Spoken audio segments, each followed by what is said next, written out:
Hello guys, how is it going?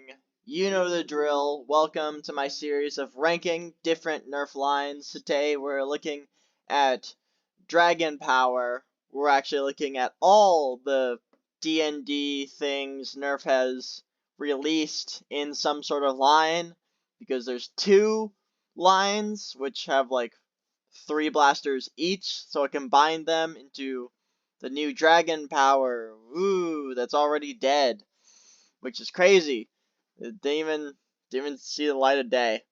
There will be 8 blasters, 8 things really on this list.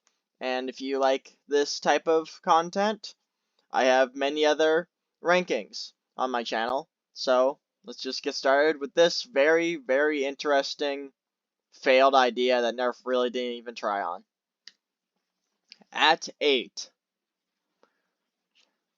That, I can't even attempt to read that. I don't know what that even says, but this is a stringer. If you don't know Nerf, there are 4 types of ways to fire darts. There's stringer, there's flywheels, there is springer, and there is air. This is a stringer. Very rare in Nerf, and actually it's it's kind of a cool blaster. I actually held one in a thrift store, and it was absolutely terrible. Like, that tail does not look like that. The tail moves however you want, but it will stay in a position it just wants to stay in. It's not comfy. Holding this thing is poo-poo.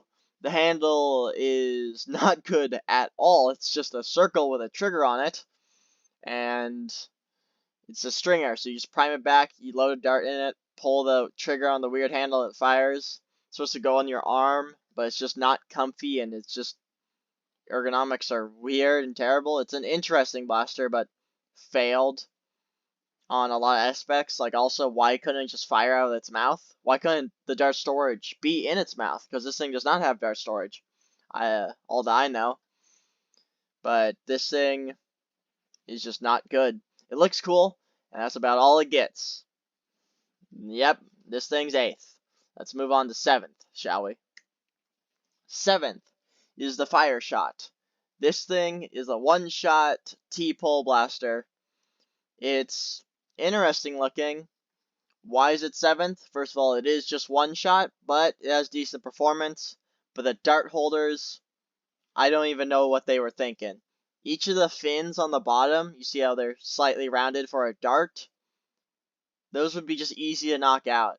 They go in sideways, hit them on anything or hit them with your hand, they're going to fall out. Just not great design. And honestly, I don't think the fins are very cool, and you can definitely injure a kid with this. And yeah, it's just a one-shot blaster. The dart storage is terrible. The handle doesn't even look comfy. It looks like the cheap-ass triggers from cheap blasters Nerf has made. So, once again, not even good. 7th. 2 blasters into its line, and from 2 different lines, actually, and neither have been good so far. Not a good look, huh? Not a good look at all. At 6 is the Sky Blaze. It's a bow that holds 5 darts. It looks kind of cool, actually. It has more of that dart storage, but with a bow, it makes more sense to have it that way, so it would be hard to knock them out somewhat. This is actually a springer. You pull back this string and it primes a spring in its handle. You let go, it fires. The bow is probably way too small. The picture does not do it justice. At least it looks cool and has 5 darts. So it's like the thunder bow, but terrible in every way. But it's a bow, Dungeons and Dragons, 6th. It's an okay ad. Like, it was needed, but they could have done a way better job with it. At 5 is the Ember Strike. This one I actually kind of like. This one actually looks pretty cool. It looks like a sea monster or something. The Gripling looks way better on this one. And issue with this thing, I'm pretty sure it's just an 8-shot rotating cylinder in the front.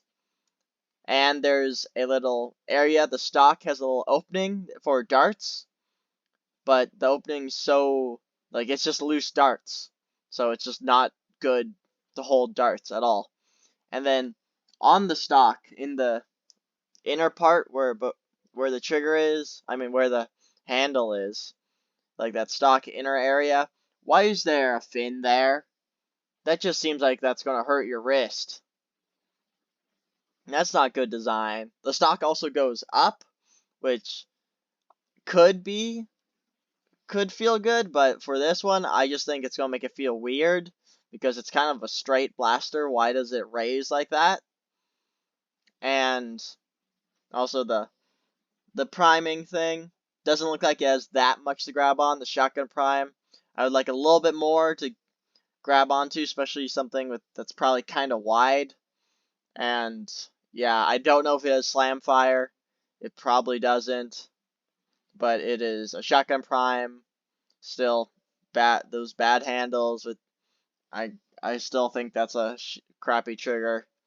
It's okay, but it's just way too big for an 8-shot blaster.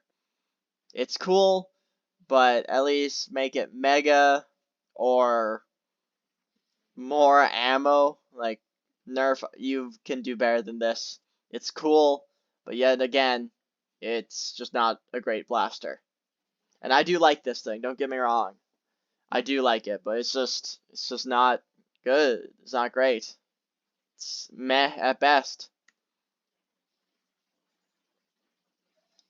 So I gained some water. Coming in at 4th is the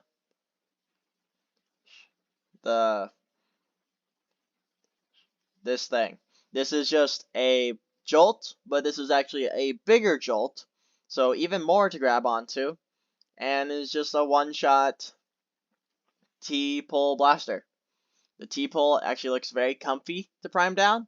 This thing looks like you can't open it whatsoever, which my rankings is not for modding, and it just looks very, very good. I like it. The design is cool.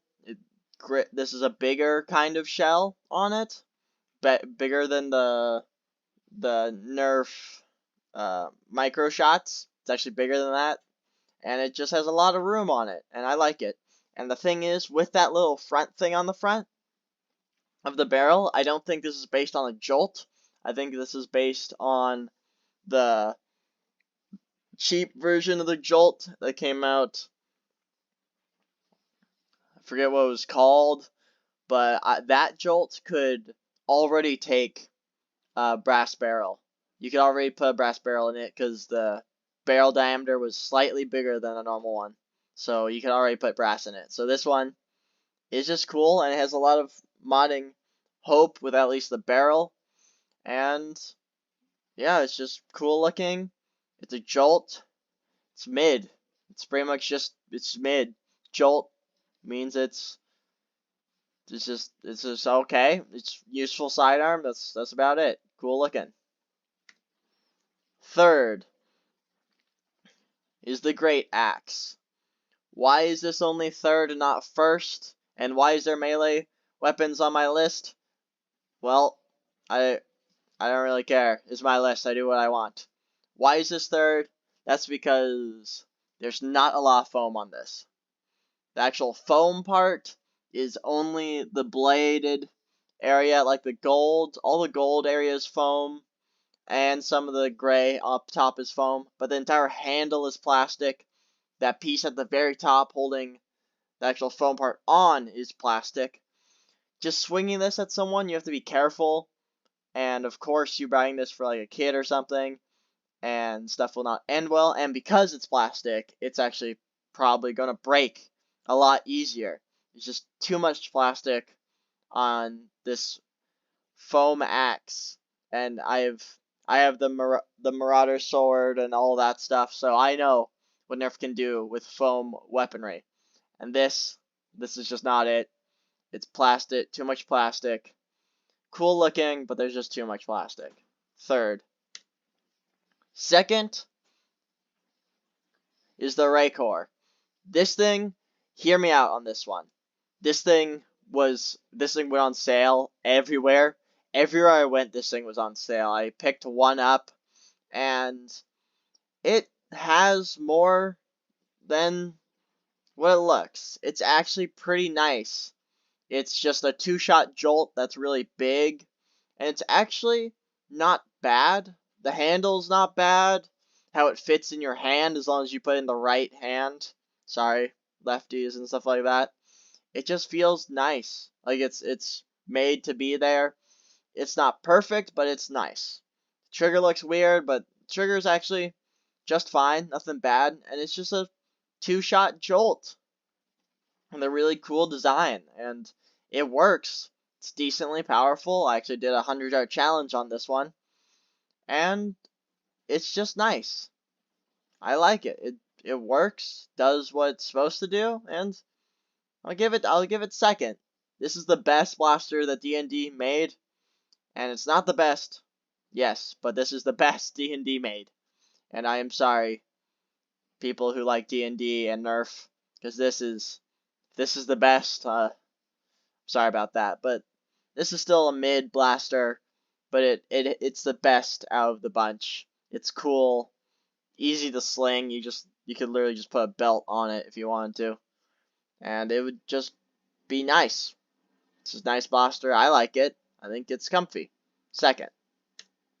And first is going to be the dagger sword. Why is it a dagger sword? Don't ask me. But the entire sword foam blade that you're swinging at people is foam, which is what you want. The handle's plastic, but if you're hitting someone with the handle, you're doing something wrong. The handle doesn't look the comfiest with the grippling and just the different, like, lengths and sizes. It doesn't look amazing, but it's a good sword that Nerf has not released in a long time. It's a good look. It's not the longest sword, but it's not too short. It's a good size. It's no Marauder, but for D&D, this is definitely the best thing they've released. It's a new Nerf sword that's actually pretty good. And with that, I'm sorry, D&D. This is all we got. Thank you guys so much for watching. I hope to see you in a completely different rankings video or challenges. On my channel, I do challenges, I do rankings for you, like Nerf Elite, Zombie Strike, Rival, Dart Zone Pro. I got all that stuff on my channel. Thank you guys so much for watching. Bye-bye.